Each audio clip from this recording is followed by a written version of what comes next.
This is Journeys of Empowerment. More than a podcast. It's a circle of belonging, where every story becomes a turning point. I'm Michiel Sujitreit. Here, we don't just share experiences. We pause, reflect, and realign with what truly matters. Before we dive in, a word of gratitude to our very first believer and sponsor, Neotopia. We've all seen it. New processes, detailed training, tighter KPIs, yet somehow, the real shift never takes root. Because transformation doesn't start in the system. It starts in the human being. Neotopia understands that lasting change isn't about control, but about awareness.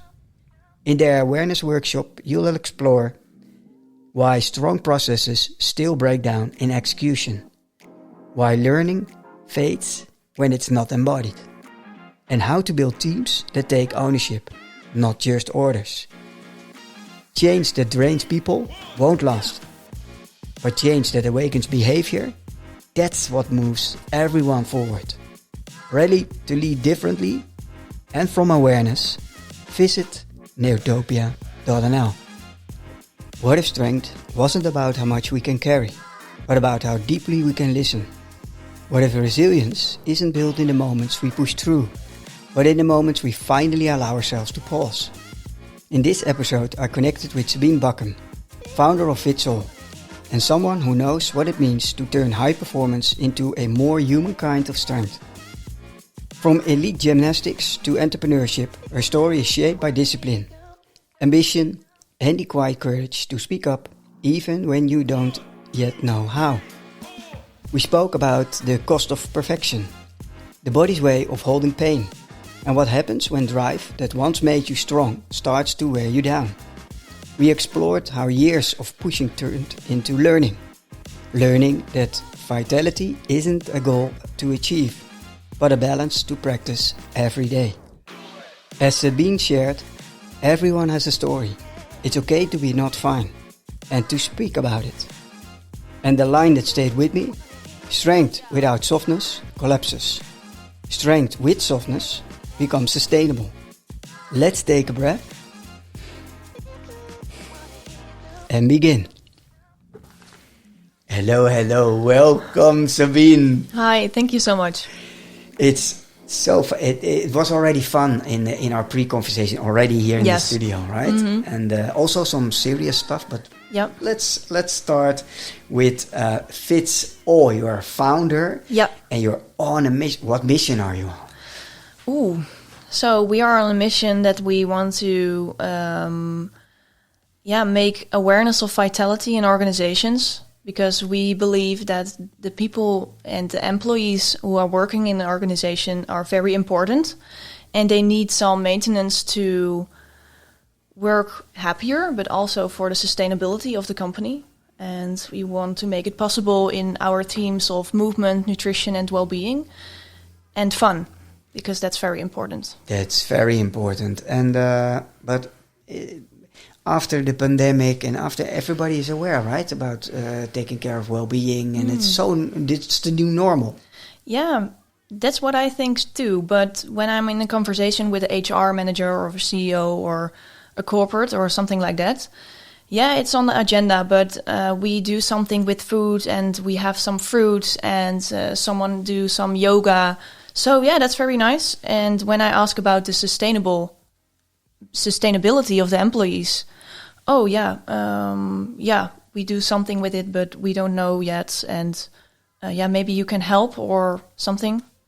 And then I ask always the question, okay, you have some machines in your organizations that always get maintenance, but why are the people don't have maintenance because of the sustainability? And that's really a business case that we want to talk about. Let's flip it around. I know you love challenges. Let's flip it around. You're having a conversation with a CEO. Yeah. And you have scoped the account, and it's right away in the sweet spot of your ideal customer profile. And it's really... And while figuring out in a discovery call, you think, hey, but VitsAll should be here. Yeah. Yet everything is already in place. Ooh. So what would be your ideal sweet spot? Mm-hmm. But also figuring out, hey, but everything is already in place. Yeah. So when I think everything is already in place, I will check it. So we will do research, and we work together with the TNO. And it's like a small research that we can check, okay, what's the sustainability of your employees? And are you busy with the CSRD law or VSME? Or is it just like a check and you think that's correct? So maybe I want to challenge the organization, and otherwise I would like to learn from the organization, how did they do that? Mm-hmm. So first of all, I would like to check it, and otherwise I would like to learn from it. And if you look at what is VitsAll filling in? Yeah. Where does it begin? Where does it end? So we start always with the conversation. So what's the situation, and what's your goal as a company, and how important do you think that your employees are? Because it's making about profit, but it's also making about your employees happy and they have a nice life. But people think that's always, a part of each other. But we think it's like, you combine everything in life to do what you do. And to make that possible in a business case, it's really hard to tell them, because you don't make profit of it, because it have to be a long way before you do. And with VitsAll, we want to point out the things that's very important for your employees and for your organizations to make the profit that you really want. But when I was a gymnast, it was also important to have some good sleep, have some good food, always to do the best thing I can and to win another competition, or I don't know. But you don't have to be an athlete to combine everything in life, to be happy, to work on your vitality. People think that always. People think always, vitality is movement or just eating healthy. And it's really fun, because when I'm on an event, I would like to eat fries. And people look at me and, oh my God, do you eat fries? Yes, because I love it. And that's very funny part. But normal things can be, really difficult for people, because they have to think from, my HR manager see it, or I'm a really good employee here, but you are. So do what you like to do. And that's a really hard question for somebody. What are you offering? So with VitsAll, we're offering, first of all, research, and afterwards we offering a platform. And the platform is combining a mobile app for the employee. It's really with the teams of movement, nutrition, and well-being, and we create habits for them, so they can earn VitStars, and they can buy with the VitStars products or services from our partners. So we call it also the VitsAll circle, because it's making a circle. Mm-hmm. First, we start with the research, then we go into the needs of the organization and employee, and then we match our partners in the platform itself, and they can earn some VitStars and fun gamification to see the fun of vitality. What is the underlying thesis? Yeah, really good question. So I'm 23, so I'm still young. But before, I was an elite gymnast. You can say that for a long time, sitting across somebody who is 52. I'm still. I know. All right. But people don't believe me when I'm on stage. They say, "Oh, you are 23. What do you know about vitality?" Oh, really? Nothing. Oh, yeah, it's about age, and they. Okay. Yeah, I see it a lot. That's interesting. I hear it a lot. That's interesting, because the average sea level and is, well, let's say 40, 45, 50, and how much do they know? Yeah, but it's always also the part that I'm young and I have not work experience a lot. Because it was always a side job or working at the supermarket or at the bank or. But I do think, and that's funny, me being 52, but I do think that's a dinosaur yes. thought.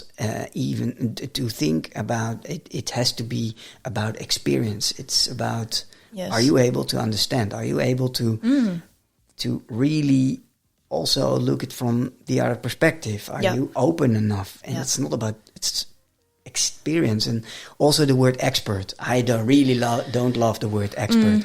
It's obsolete the moment it leaves your mouth. Right? So, but over to you. You're 23. Yeah. And, but what is the underlying thesis? So I believe everyone wants to work on their vitality, because when I ask the question, do you care about your own health? Everyone says, yes, I do.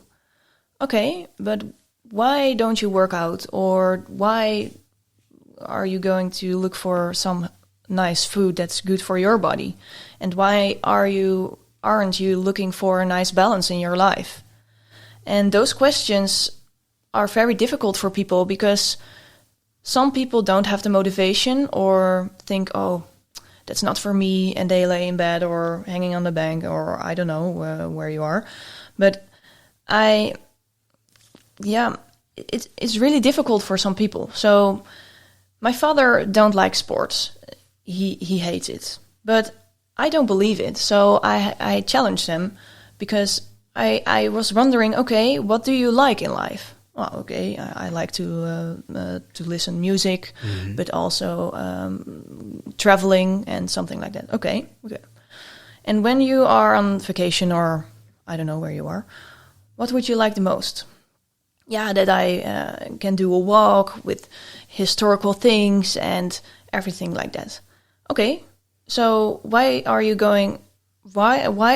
going out and see those things in the Netherlands? Because there are a lot of things that you can see and walk through the nature and have some nice air, and that's very good for your vitality.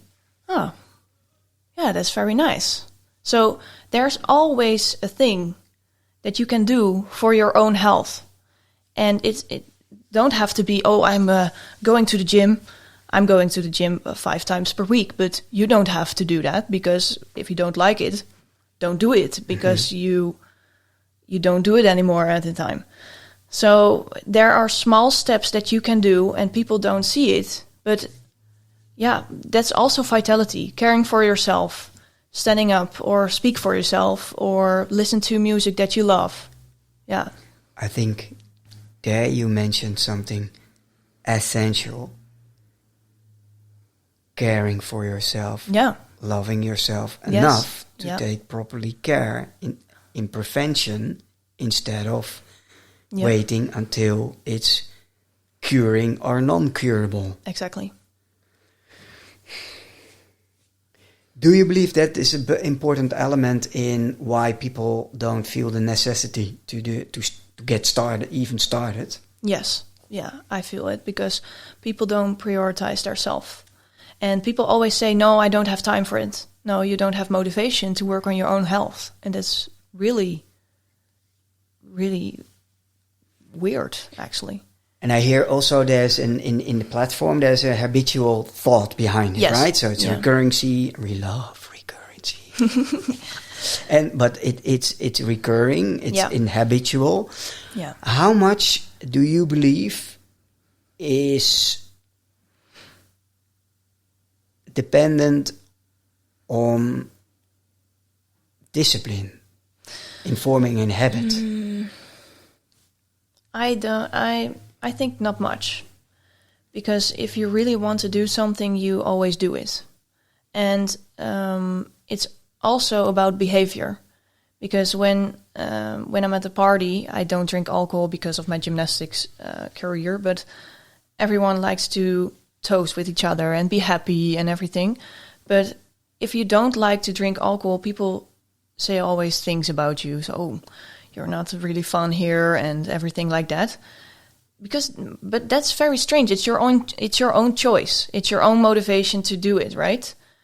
It's also your own motivation to work on your health when it's the time for you, and say no when it's necessary. So I don't think it's all about discipline. It's also listening to yourself, what you really want to do and what you really want to achieve, to make every day a step forward to your goal. And people always say, okay, it's really hard to think about my goal because I don't know what my goal is. That's also fine. My sister, I have 3 sisters and I'm the youngest, but one sister, she thinks it's really hard to make a goal in her life. But she is really smart. She is awesome. She's fantastic. And I always say it to her, and I say it to yourself in the mirror because you are, oh my God. And people think it's really hard to say those things to yourself because it's a little bit embarrassing, or I don't know. But when you really want to achieve something, you have to do it because you have to do it and nobody else in your life are going to do it for you. This makes me really curious. And of course, it's about what you're doing right now. But very interesting what fuels that intrinsic motivation. But before we dive in, I really would love to understand your own perspective when you look in the mirror. Can you say, I love you, je bent geweldig, and yada, yada, yada? Sometimes, where are you? Sometimes I can. But a lot of times I can't, and that's also fine. So when it's the right time for you to say it to yourself, you have to do it. But it's also fine that you're not fine, and that you can say that also to yourself. Because mental health is really a thing in life. And there are not always happy or funny moments and, oh my God, my life is fantastic and I have my dream. Amazing. Yeah, because everyone has a story and it's also fine to be not fine in your life and speak about it. And I think it's really strong when you talk about yourself to someone else to solve some problems or just share your story. And I use it always also in my storytelling because I tell everyone, when I was a little girl, I want to be a top elite gymnast. And, it was always fantastic. But I trained more like 24 hours per week. I had a lot of injuries. I have a lot of surgeries at my arms. I broke 9 times everything in my body. And it's very hard. It was very hard. It was not always fun. It was fun when you won a competition and then you sit in the car and thought, oh my God, yes, I know I'm going to sleep. So everyone has a story, and I think you have to be okay with yourself to speak up when it's necessary and when it's your time. Yeah.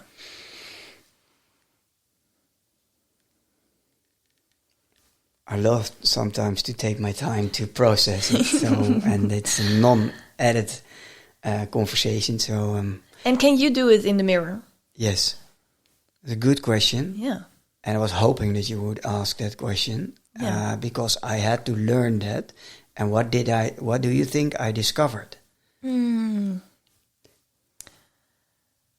I think that for everyone it's hard to say some nice things about yourself because you always remember some bad things that you did, or I don't know. But it's really nice to say something about yourself to yourself. Yeah. Well, partly what you said resonates because what I discovered, and I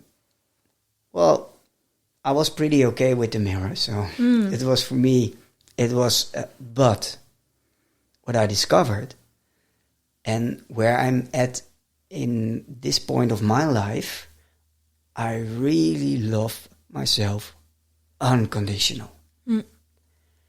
And it was a long time. I grew up in a very conditional situation.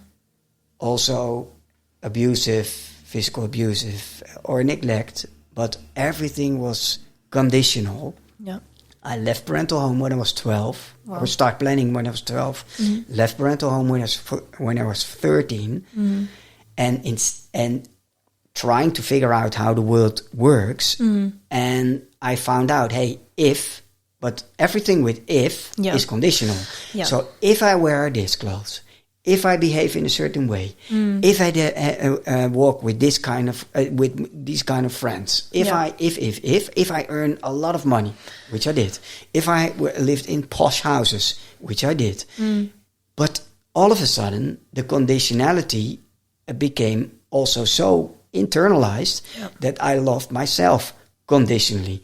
So I only was happy with myself if I accomplished something, if I had a new watch, if I had a new car, if.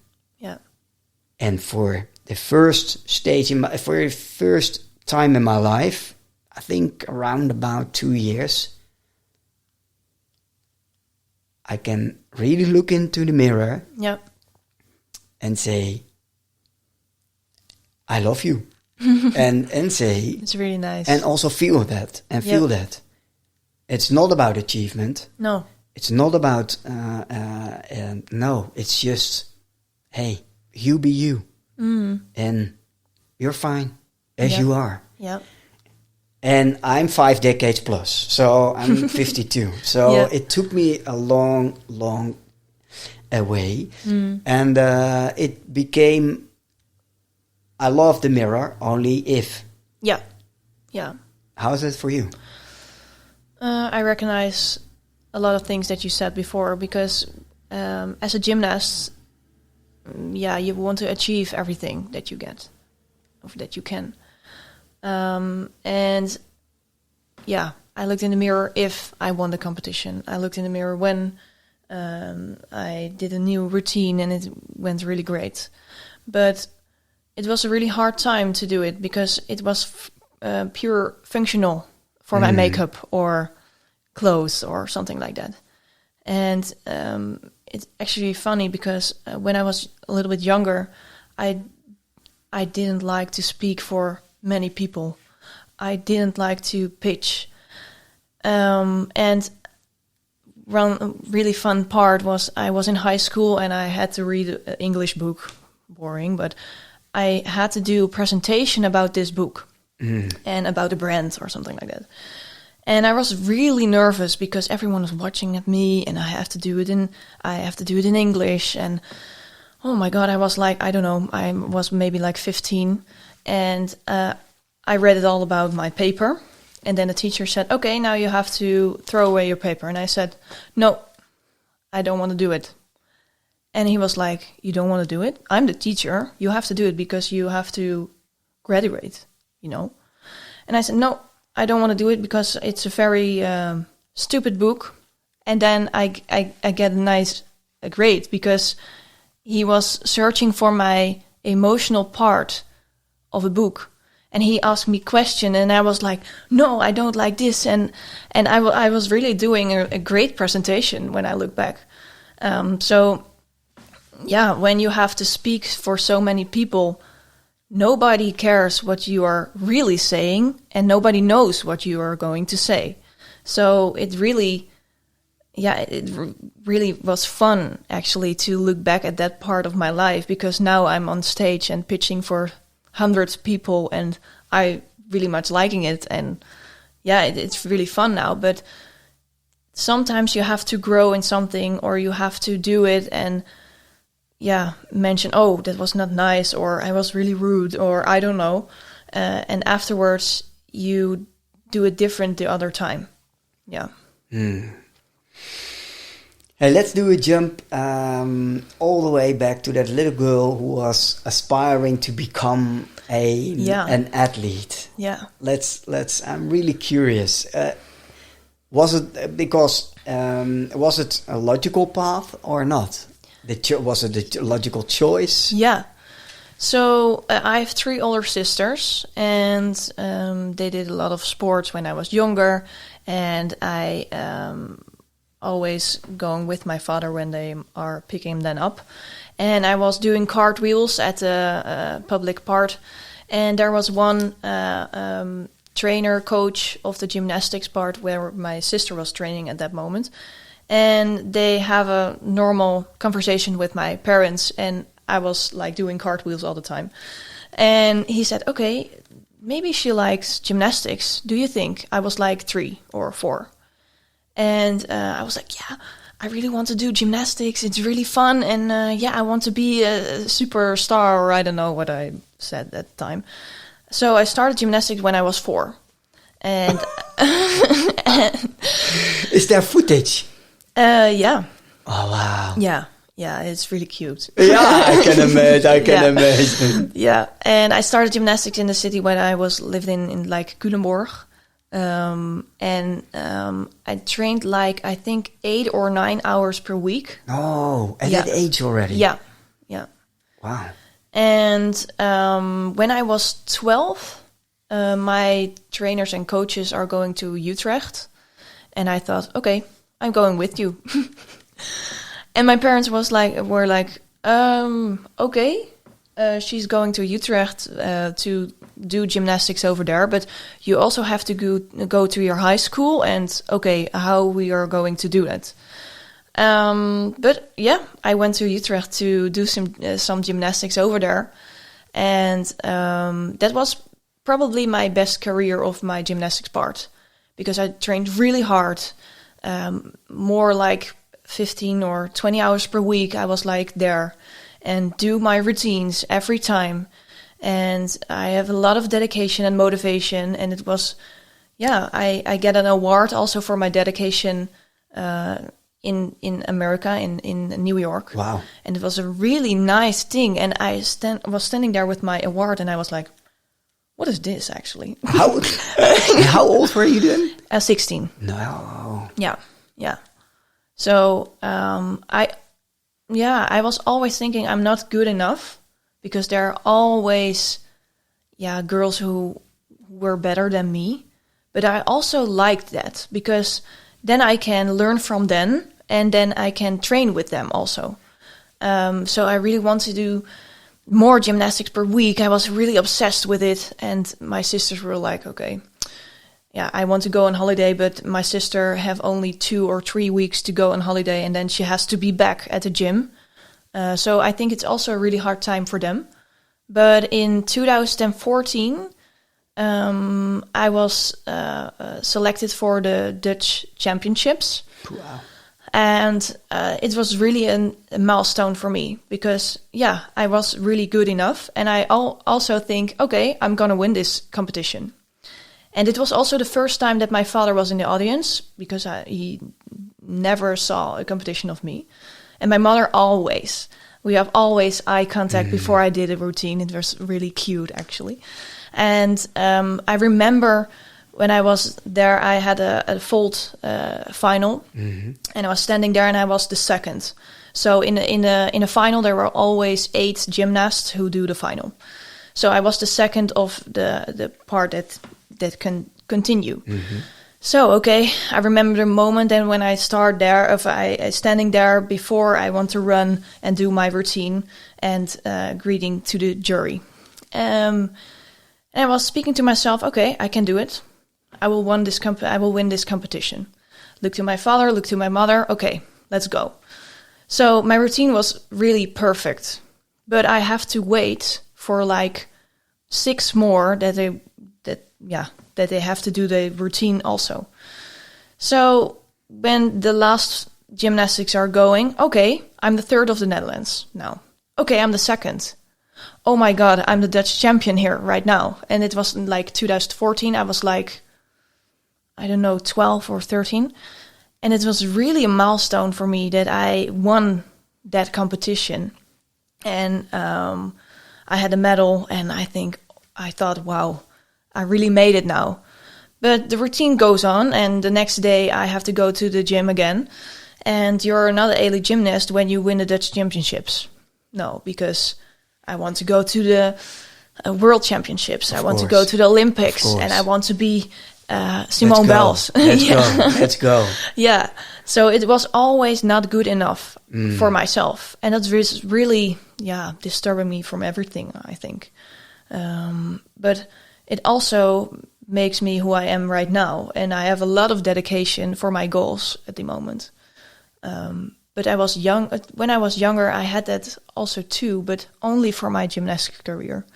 So when I quit it at the age of 18, I thought, okay, what I'm going to do now? Because when I was 16, I moved to Amsterdam to Team NL, the base of Team NL. And it was really the most fun part of my gymnastics career. Everyone was really nice. It was really fun, actually. I thought, wow, gymnastics can also be fun. It's not always training really hard and really tired every time, but also can be fun. So that was for me the decision to quit gymnastics at the age of 18, because it was enough. It was really nice. I had a great time and a hard time, but I want to go for my study. I want to hang out with my friends. I want to go on vacation and work, because I was really curious. Wow, why are people always talking about work and studying? So that was the time that I decided to quit, and it was also fine, but also a really hard time because COVID-19 was starting at that time. And I really don't know what I wanted to do or want to study. And my mother got sick at the time. She got cancer. So it was really hard for our family and for myself, because I was figuring out myself, but I don't know. Yeah, and that was a really moment that I did a lot of growing for myself as a person, but also for the people around me, I think. But also ask myself the question: okay, what do you really want, and what do you like in life, and what do you think interesting? Or I don't know, maybe reading some books or listening some podcasts, or hanging out with friends and have some nice conversation instead of going to the gym and work myself. There's so much.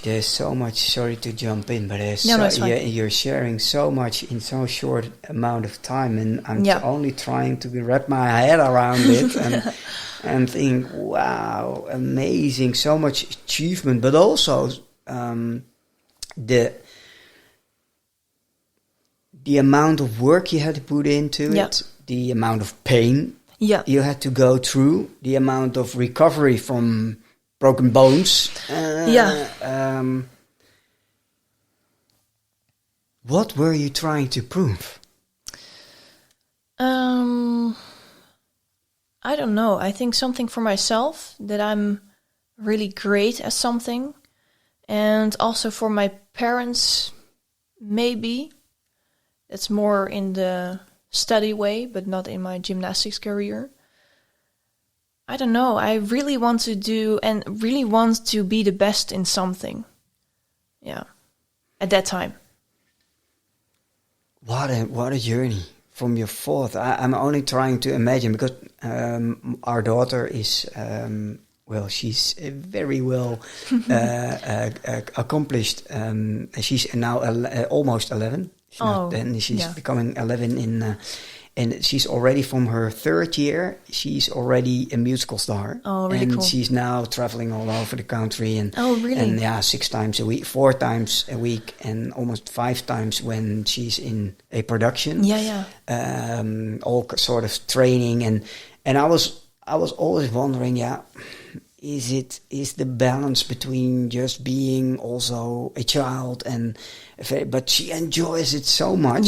It's very hard work. So it's a natural. She's traveling with a bus and playing Snow White in Snow White production. It's really cute and really, but it's also a lot of obligations and expectations and opinions also in that world. And I can imagine for you also growing up, obligations, expectations, opinions of others. Sometimes I worry, all right, but is she also are we allowing her also to being enough just a child and growing up and wondering without all those, but she really loves what she's doing. Do you feel, if you look back at at that whole career from 4 to 18, do you believe it all came from within, or also were you trying to, because that's what I'm trying to figure out with our daughter is it all really coming from inside, or is it also maybe a form of acceptance from the outside? For me, it was really coming from the inside, because I saw a lot of gymnasts that I was fan of, and I really enjoyed the sport. It's really nice, and it also brings you a lot. And I think when you ask your daughter the same question, she will say, but Dad, I want to do it, and I believe in this, and I really like it, and I'm really enjoying it. I will say the same at her age, because it's maybe now the love of her life, and when she grow up, she will see also the other things in life and the other parts, getting a boyfriend or going to high school, or I don't know. Not my favorite subject. I've also a daughter of 18 and a daughter of 15, and and she's from the daughter of 15. She's totally in love. And, she's now in the UK actually with school and and with her boyfriend, because he's in her class also. So it's but that's a nice thing in life. Yeah, nice for her. Yeah, nice for her. But it makes you also make the growth in life, because you have some conversation about love, but also about yourself and with the parents of your lover. And it's really interesting for yourself, and ask yourself some questions. Oh, am I really doing what I want to do, or do I like gymnastics or musical, or I don't know what you're doing, really that much that I want to spend that much time in it to achieve that goal? Is it really my goal or not? Yeah. This is interesting. You mentioned something, and as you probably know, I'm guiding founders to align their autonomy, mastery, and purpose, and by that leading from their zone of empowerment. I really believe that if we really do what we love and comes from within, and we keep on going and crafting and that's what I call mastery, and then work towards a bigger goal we really care about, if that is in line with everything. So it starts always with, what do you really want? And what would be your advice to people who are really struggling with the question, what do I really... We all struggle from time to time. But how do you figure out what you want? It's always easy to say, just do it. It's a nice quote of Nike, of course. Sorry. But I think, writing down what you really want is the first step. And then, what kind of steps can I make every day to achieve that goal? Small steps. So getting up early, or eating healthy, or I don't know what your goal is. Small steps, and don't be angry at yourself when it doesn't work, or when it's not came out nice. No. This is the easiest part for you, I easiest believe, part, yeah. No. I'm always angry at myself, but when something is not going who I want to. But that's also life, and you can write it down. I make a lot of lists in my life. I love to write something down. Lijstje met het lijstje. Yes. It's always beer and say, because when you write it down, it's somewhere, and I can read it every day, but I can also do something to achieve it. And I believe there are always small steps, even when you have a bad day, that you can do and that you can be proud of afterwards. That's a good one. That's a good one, and that's what I mean also with mastery. So make it small, make it really achievable, attainable, and just micro steps every day. And so I was doing that. Sorry. Yeah. And there was a teacher, and he said to me, Sabine, you have to dream really big. And I was staring at him, and I thought, okay. So what do I have to dream then? I want to be a superstar? No. What do you really want to achieve with your company? Okay, yeah. I want to be the biggest vitality partner in the world. I was staring at him from, okay, that's my North Star. And he was looking to me and he said, wow, okay. So can you pitch it on stage? And I said no, because it's not realistic for me at the time. But his opinion and the question really made me like, whoa, okay, I can dream really big, but I can make small steps. And it was really an eye-opener when I tell also on stage or to students or I don't know. And you can dream really big. Really, no one can see your dream, right? But it's really fun when you dream really big and make small steps every day and then achieve that goal. Wow. Then you can do a high five to yourself. That's incremental, a milestone. Incremental steps, right? Yeah. And sometimes you don't have to say your dream, because when I'm at the investor lunch or I don't know where I am, where you want to be at 5 years? And then, oh, wow. Yeah, I want to be a superstar or something. I want to be very good in what I am. But right now. Yeah. 5 years ahead. Then, yeah. So I can understand why they ask that question, but it's also, I think, a stupid question, because I have a dream. I do small steps every day to achieve it. I will collab with some people who can help me to achieve it, but I'm not going to lie, or I'm not going to think about things that I can do to achieve it. No, I want to realistic steps that I can do every day, and not that you want to do or that you want to make me do it. Yeah, that's really difficult. How much do you believe your sports background help you to think and act in this way? I think my sports background is really nice to share my story, but it's also really hard for some people, because I asked my colleague, Berend, so would you like to join me at the gym? And he was like, no, because you're a top athlete, and then I can do it. And I always staring at people, and I think, okay, I quit it for 5 years now. I'm doing what I love in the gym. I do a lot of sports, boxing, cycling, yoga, everything I like. And it's your level, so we will train at your level then. He was like, really? Yeah, okay. And it actually was very fun, and it was very nice, and we have a great gym session. But people always believe when you want to do something with the top athlete that they have to be there. And train like crazy. But that's not the point.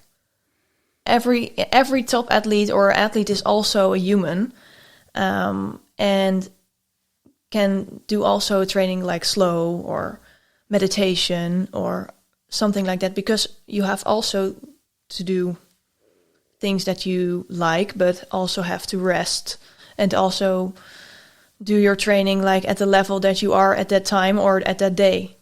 But people always think, oh, you're really crazy in the gym and you're a really high standard. No. No, but also now back to the question and really from how does it help you? Yes. In everyday life, how your sports background, how does it help you? Yeah. And also I can imagine life is life. We have also adversity in our life. We have setbacks. We have maybe. So let's because it sounds as a solid base, although it was hard work. Yes. But it sounds like a solid base. And, How does it help you to cope and navigate with, for instance, difficult situations or maybe setbacks you have had in your own life? So it really helps me in life to get up every day, do the things I love, have a routine.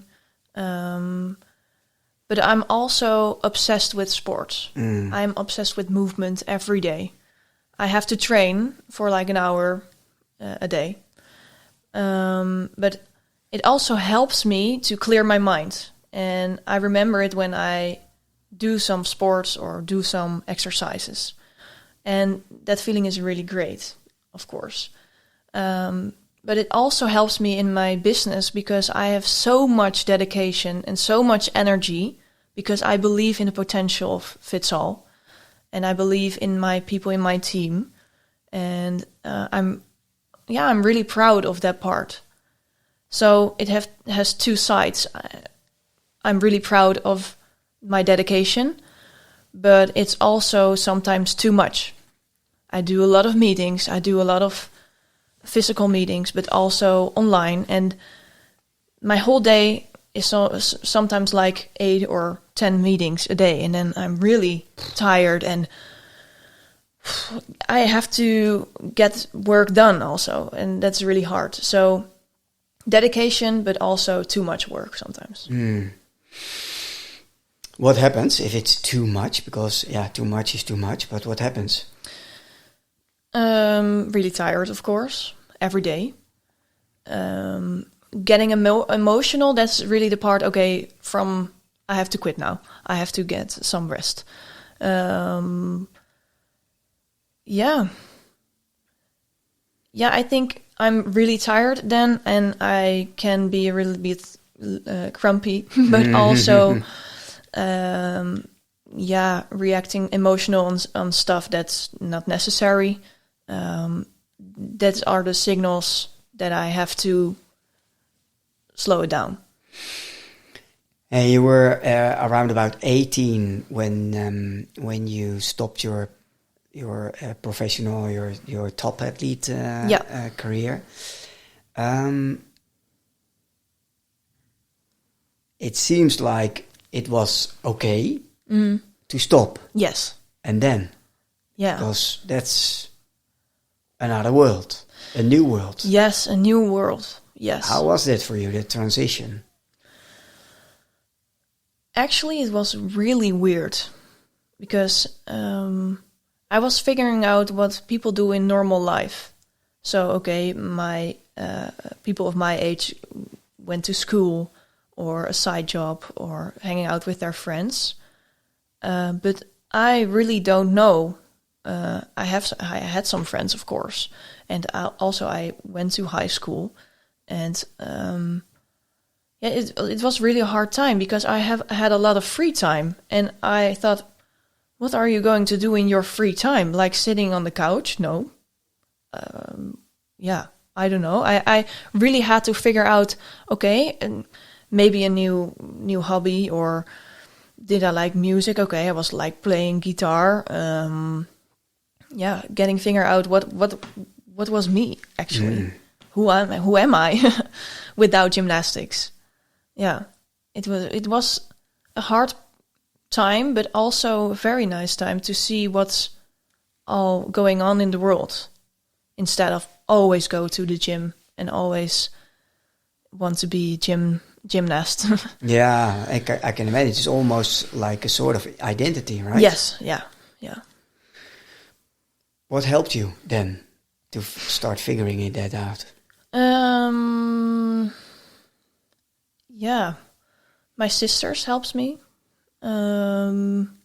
Helped me because they are really my best friends.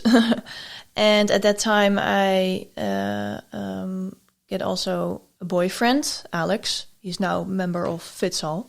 Very cool.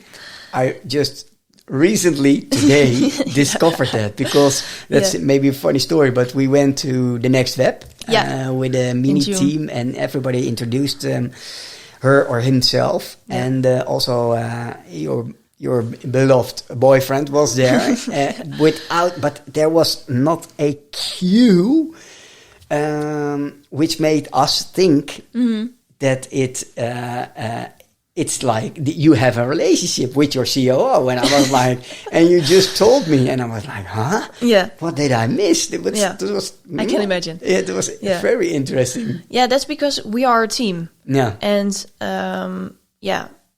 Alex is in my private life my boyfriend, but when we are at the office, he is like a team member. And Berend is also a team member.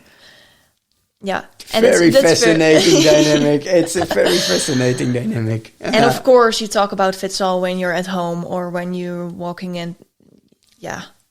But it's also really nice because when you work together and you achieve together a goal, or you can do a great meeting or make a really nice deal together, it's really cool. Yeah, I can imagine. It's awesome. I can imagine. Yeah. What makes that part, having a relationship within a startup, what makes it work? Yeah, always communication, of course, but also trust, and you have to let people who they are and let them be. Everyone has a story, and everyone is something good at a specific thing, and you have to trust yourself and trust your team that you will work together and figure it out to make it work. You know, this is recorded, so sometimes this will boomerang terug. Yeah, I know. Yeah. Yeah, it's also hard to work together, but it's also very nice when you can do it with your people that you love and that you believe in. Yeah. No, I believe that too, and why not? Yeah. And the interesting part is you've been already to because how did you meet? At high school. At high school, when we were 17. Oh. Yeah. So already 6 years. Yeah, more than 6 years now. Yeah. And who's the oldest? Me. With how many hours? 24 hours. It's really fun. That's really fun. Yeah. Yeah. Hey, if you go through how logical is it that you became an entrepreneur? Because maybe it's good to tell about your parents, profession, and your sisters, and then your choice, because it says also very much about you, who you are, and how what your inner stance is towards life and navigating through life. So that's interesting. Yeah. So my parents are doctors, and my 3 sisters too. So when I'm at home and we have dinner, it's always talking about medical stuff. But when I was 18 and I quit gymnastics, I really don't know what I wanted to do. So I start the study of to become a nurse. And it was really fun because after 2 days, I really thought, oh my God, I don't want to do it. So after a month... Took you 2 days? 2 days. Why so long? So I did it for like 2 months, and then I quit the study. And then I was really figuring out, okay, who am I? Because my family are doctors, and I don't like that stuff. And what do I have to do? So I was really making lists because I love it, and going to studies to get to know what I really want. So I end up in the economic part and in the sales and marketing. And Alex at that time wants to be an entrepreneur. And I thought, okay, you can do it. I would like to study like marketing and sales stuff. So when I started my study in the first year, I also had a side job to give some bootcamp sessions at the gym at the corner. And they used to use rubber resistant bands. Yes. And they roll up, were really uncomfortable for the people that they used. So I thought, okay, might be an alternative for this one. So I was really searching at the internet, and I found the fabric one, made of cotton and also of rubber because it has to be elastic. Yeah. So I made some names on it because it's fabric, and okay, you can use it. Maybe it's nice, and it was really booming at the gym. Okay, you have to use the rubber bands of the resistant bands of Sabine. Everyone asked me that question at the time. So I thought, maybe I can use my marketing and sales skills to build a brand. So S-Bands was born. And then I started make a web shop. More sports supplies were getting into there. But it was not enough. So I was like starting a community to really share comfortable movement. So it's like affiliate marketing, also something that I learned in school. So I made a community of S-Bands athletes online, of influencers, and they can do the awareness of movement online. So that was really an eye-opener for me at the time of my study, because I had to do also some interns, and I did the intern by myself at S-Bands. So that was really fun. Was that allowed? First not. I was like, but who is supervising who then? Yeah. That was my teacher and some other people. It's an interesting construction. Nobody comes with it, and of course you bring it up. So I had to pitch to. So you pitched. I'm going to be the intern. Yeah. And doing the internship myself. at my own company. Yes. Yeah. And yeah. It was really nice, actually, and it got approved because I let them see the potential of S-Bands, and at that time I thought, whoa, I am an entrepreneur now. So before I never didn't read. No, never. So I was building the brand, and I had to do research at my bachelor at the time. And I thought, okay, maybe there's something interesting because there are vitality weeks that I'm going with my athletes to do some bootcamp sessions. Okay, maybe I can do research about movement at the workplace. So that's the beginning of VitsAll. I did research for like six months and interview a lot of people, CEO, HR managers, and I call them up. Hi, I'm a student. Can I do an interview with you? Instead of, hi, I'm from VitsAll, what I do now at the time. And that was really the base of VitsAll. And it grows really naturally, actually. And then in June in 2024, I had my first pitch competition at cm.com. I was really nervous. And my pitch, when I look back, it was really bad. But at that time, it was really on point. And then I was the winner of the pitch competition. And I thought, whoa, okay. That was all the beginning of everything, I think. Because there were people in the audience who want to do a meeting with me and talk about S-Bands and talk about my sports supplies and my community and about my research for movement on the workplace. And that was really the start of VitsAll, because I thought, whoa, there's really potential of this. And I can do it by myself. I thought that at that time. But I had really big dreams because that teacher asked me that question.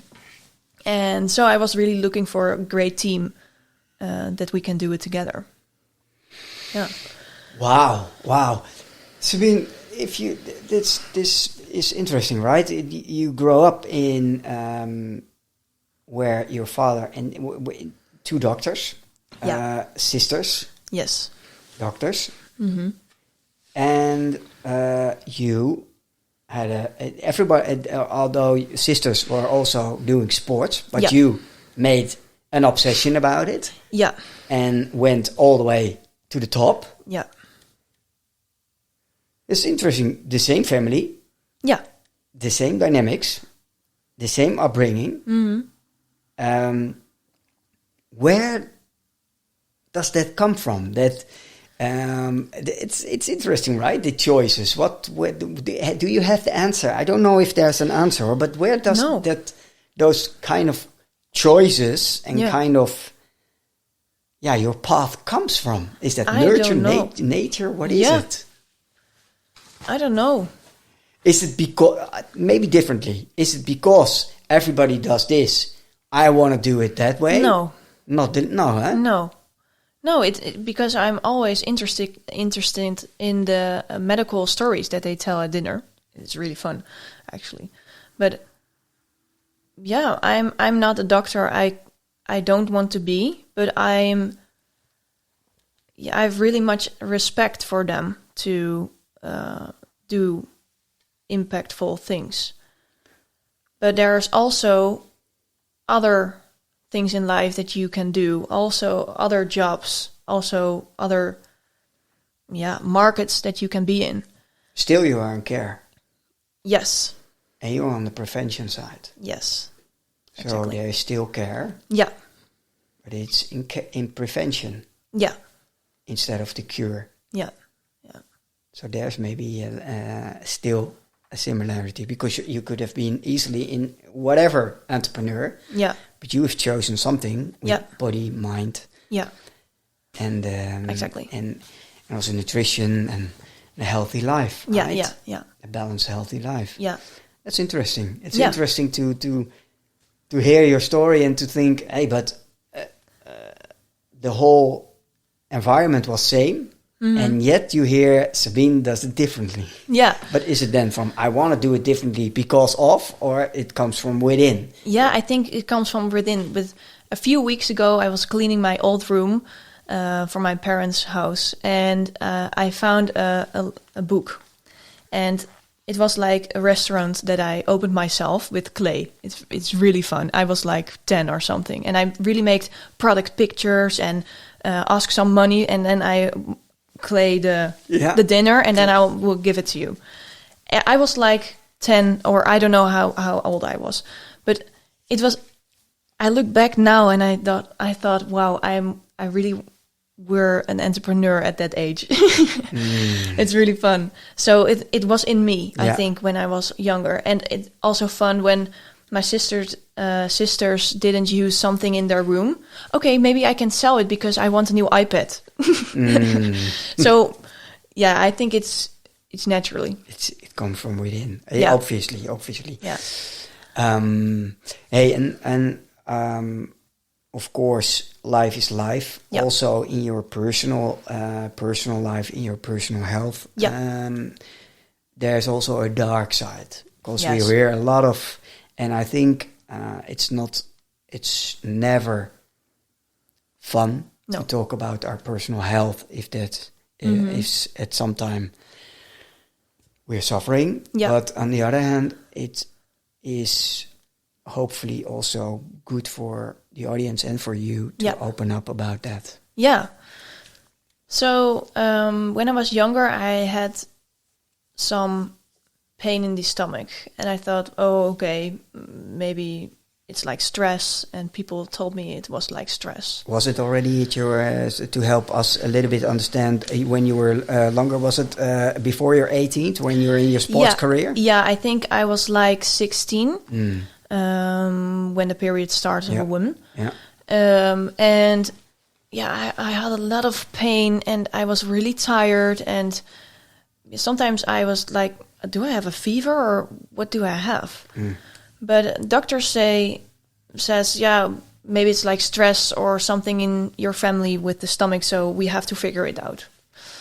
Okay, a year later, we think you have like stress, and maybe you can go to a therapist to clean your mind up. And I was like, okay, let's do it. And at that time, I went to a therapist, and I thought all the time, what am I doing here? Because I have so much pain, and I'm really feeling sick. But there was no clue at it. And my parents, everyone is doctor in my family. Yeah. And my parents were like, what do you have? So my father told me, okay, maybe you have to go to, maybe you have to go to an intern or a doctor or someone who can look really inside your stomach. And it was a really hard time for me because I was at a young age, and I was like embarrassed that I have to go to the doctor because I have some stomach pain, and everyone told me already that it was stress. But when I was like 19, the diagnosis of endometriosis comes up. It's like It took 3 years before that diagnosis. Wow. Yeah, but there are many women that it took 7 years. It's the minimum of 7 years most of the time that they found out that the women have like endometriosis. And for help us understand, what is it? It's like a disease where you have a tissue in your stomach that grows on parts that it doesn't belong. And most of the time it's like inflammation, and it really hurts, and you get really tired, and you feels like you have a fever, but also you can't have a period because it's really hard to focus on normal stuff in your daily life then. So first of all, I get some hormone therapy at a young age. After the diagnosis? Yes. But also MRI scans, and it was not fun at that age that you have to open up about something that you're not really know what's going on, and you're insecure about that things. Of course. So I started with hormone therapy, and that's really hard because it's going on your mood every time. So when you're happy, you're really happy, but when you are sad, you can feel really down, and that's not so nice. So you have to figure out how you can balance it. And I was really in pain, so I get a surgery to look up for okay, how bad is your endometriosis? Because some women has really much pain, but there's not much endometriosis in their body. And other women has okay-ish pain, but there is a lot of endometriosis. And with the surgery, you can remove it, but for me, it was not possible because it's on organs that you can't remove. So okay, it was more like a surgery to look at how bad it was. At the time I was like 19 or 20, and so I have to move on with hormone therapy, and also with therapy for my mental health, because it was really hard to talk about it, and doing my normal stuff and figuring out who I am, and go to high school and go for a study, and also caring about my mother. So that was a really hard time, but I'm not much, I'm dealing with it, but I'm not much focusing on it in daily life, because the pain is worse then. Yeah. So easier said than done, of course, but yes, but sometimes I'm really ignoring it because it helps me, for me. So I don't say ignore your pain, because that's not an option. And but with ignoring, to understand that, is it a sort of compartmentalize it? Like it is there, but... Yeah. So when you know you have a disease, or when you know what it is, it's like a relief for yourself, because it was for me. Finally, there's a diagnosis. Yeah. So, okay, I'm not crazy. I really have something, and I can take care in a way of it, and I have to deal with it. But I can understand for some women it's not an option that you can ignore, because the pain is really intense, can be really intense. So you have to get a routine for yourself that the pain can be less or minimum. So that's also, there is always the dedication of myself that I want to do. So when I have a goal, I make some steps, what I told before. But this is really disturbing. It was really disturbing at that age because I was figuring out who I was and I don't know what I want to do. And okay, now I am an entrepreneur, but at that time, when you asked me that question, I was looking at you. No, I don't think so.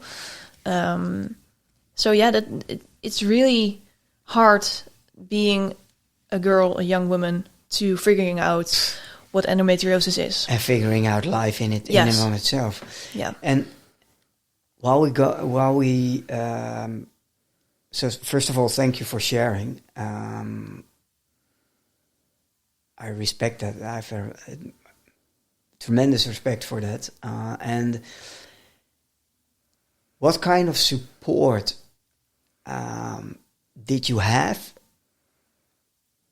And what kind of support did you need it in hindsight? It's always in hindsight, but it will be always there. I don't know. Right? Yeah, it will be always there, but within certain boundaries. Yeah, and phases. Yeah. And sometimes it flares up. Yeah, and then maybe you go for surgery again, or it slows a little bit down. Maybe the question I would love to ask is because I can imagine when listeners are listening and maybe their beloved one or themselves are going through that. Yeah. What kind of support around you works? Yeah. And what doesn't? So at that for time, for you. Yeah, for me at that time it was a really hard time because my mother was. Had the diagnosis of cancer. So we were really at her situation. But I had also my own situation of the diagnosis of endometriosis. And what really helped me was talking with my sisters and also with some friends, but also not giving up that you are in pain.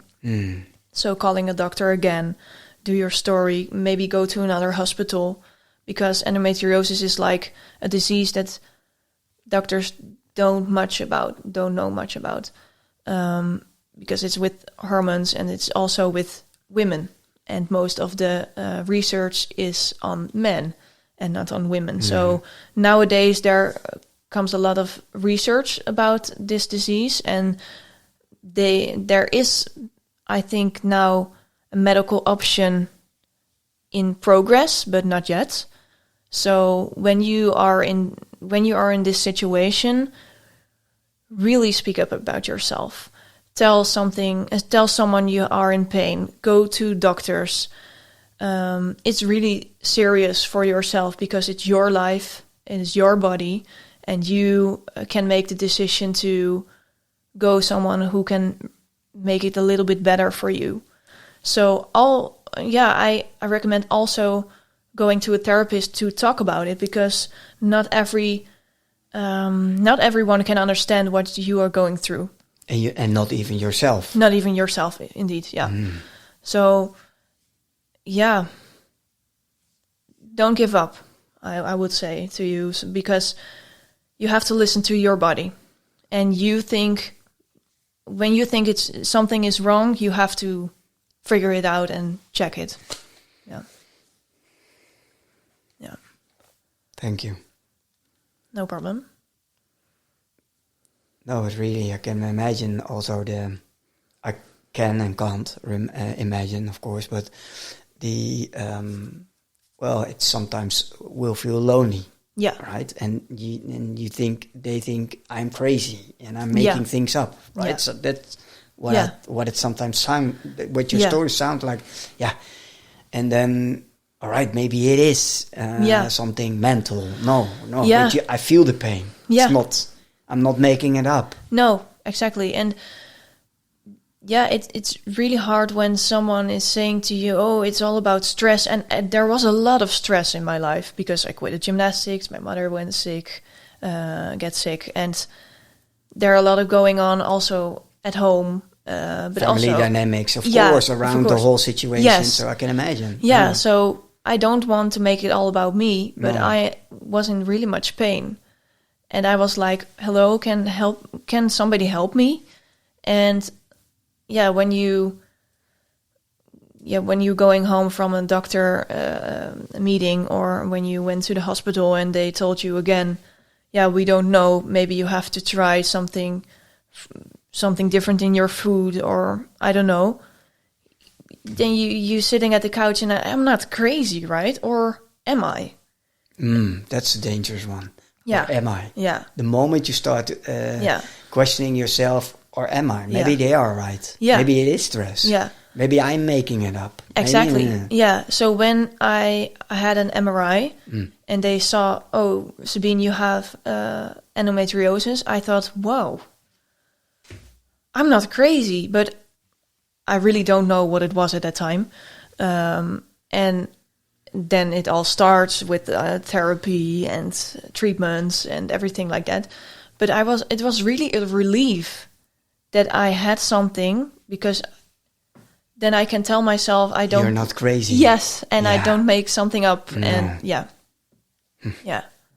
So I can believe for people who are going through this, it's really hard to talk about it because you're a little bit insecure and embarrassed maybe. But it's really important that you do. That hit hard when you say embarrassed, because why should you be embarrassed, right?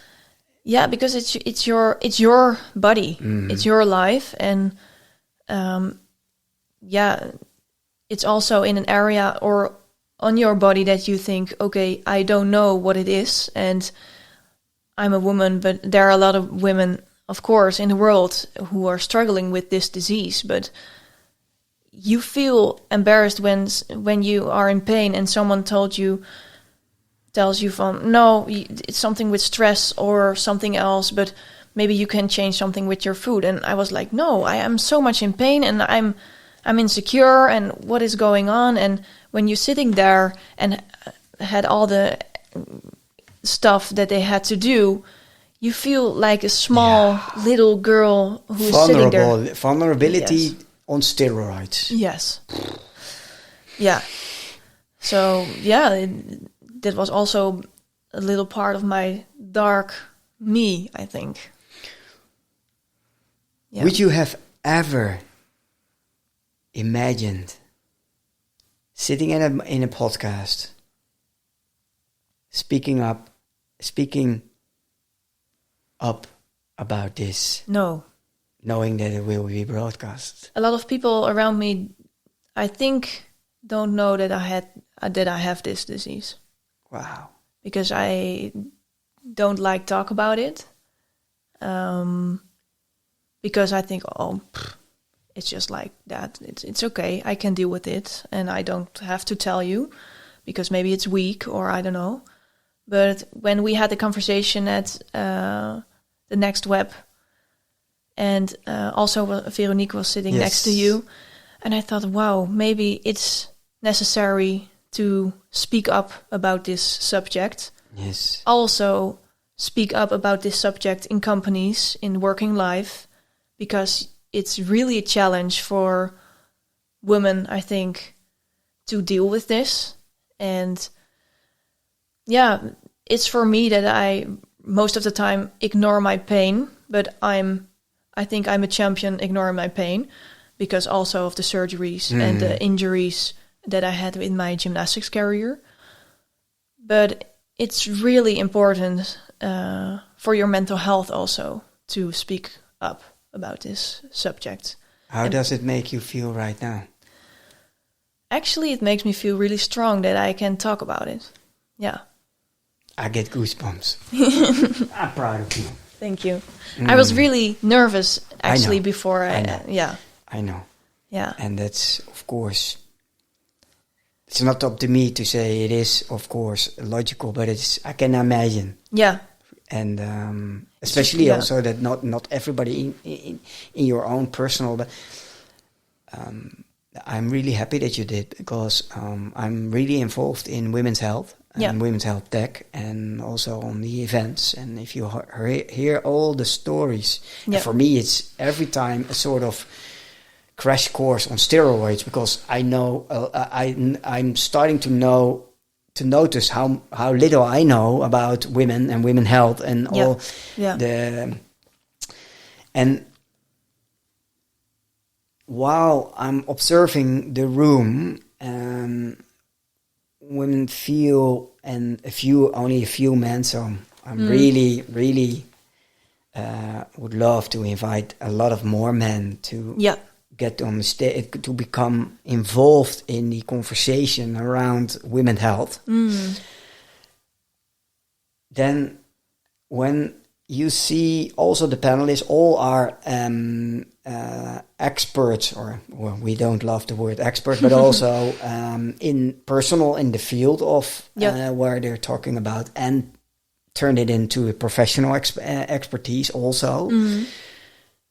But the opening up when we talk about difficulties in life, and especially when it comes to personal health, right? And being a woman, being vulnerable, and you always see the same sort of opening up, connection, relief. I'm not alone. So thank you very much for sharing. And while we're heading towards almost the end of our conversation,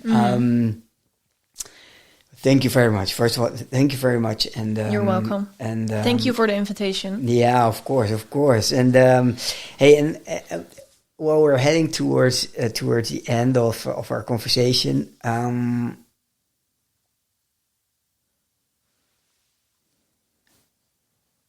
name 2 things you're most proud of. Ooh.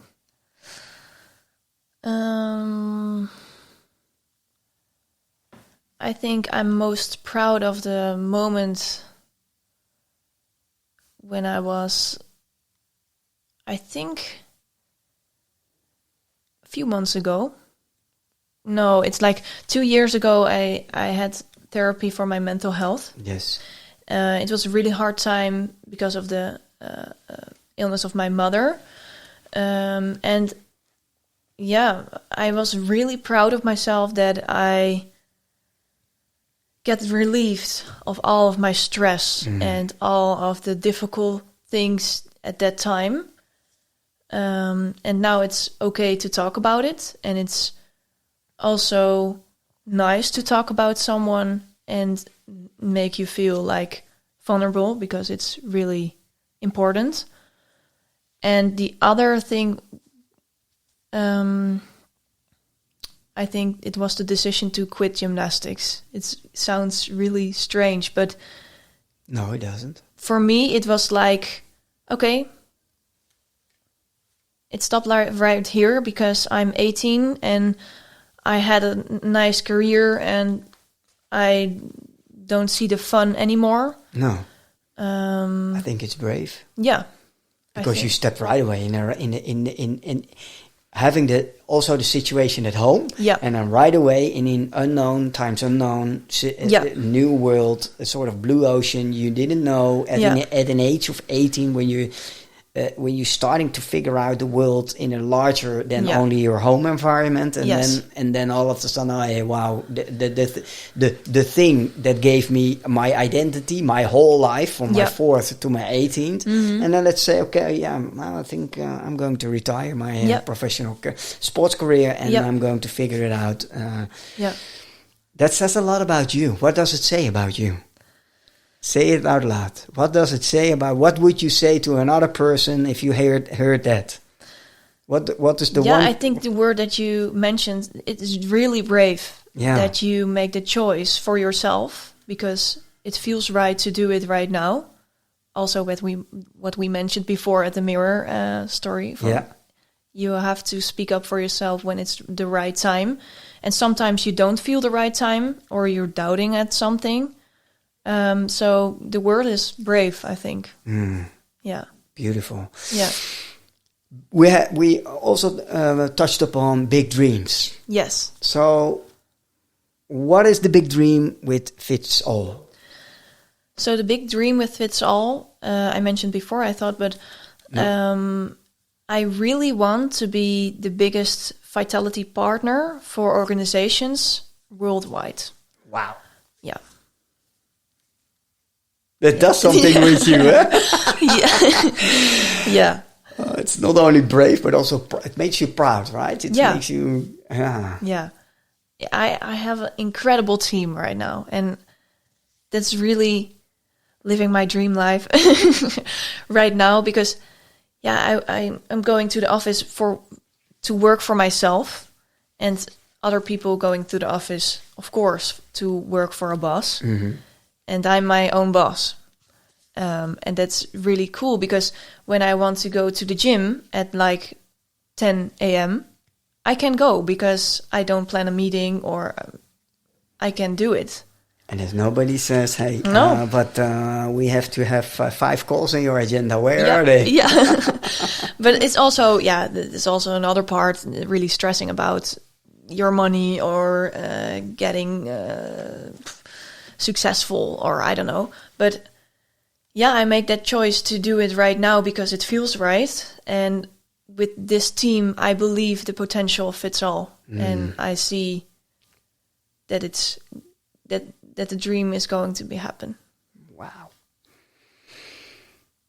Sabine, we could have easily gone for an hour. Yes. I really would love to thank you for your openness, for sharing what you shared. Yeah. And that makes you. And it's interesting because it helps us understand where the drive comes from. Yeah. And it's not all happiness and all lines, everything on sports career and then this and this and this. No, it's life. And but you always figure out a way to navigate through life. Maybe the last question for now is, what empowers you?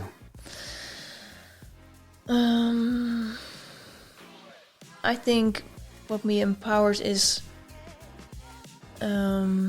it's like the energy that I have for things that I love and I really want to achieve. But also the inspiring of people who are really like successful at a specific thing that I'm interested about. Yeah. Thank you very much. Thank you so much. Thank you. Thank you for listening. If something in this conversation steered you, pass it on to someone who might need it. Because sometimes one story is all it takes. Keep going, keep listening to what matters, and keep being you. Oh, and before we close, a quick call to agency for all the men listening. On December 3rd in Amsterdam, we'll gather again for the next Women's Health at Work sessions, organized by Embrace Health, formerly known as Mama Moon Health. Even if you think women's health isn't your topic, you might have a mother, sister, colleague or daughter who needs you to show up. The only way to really see what's happening is to be part of the conversation. Looking forward to see you there.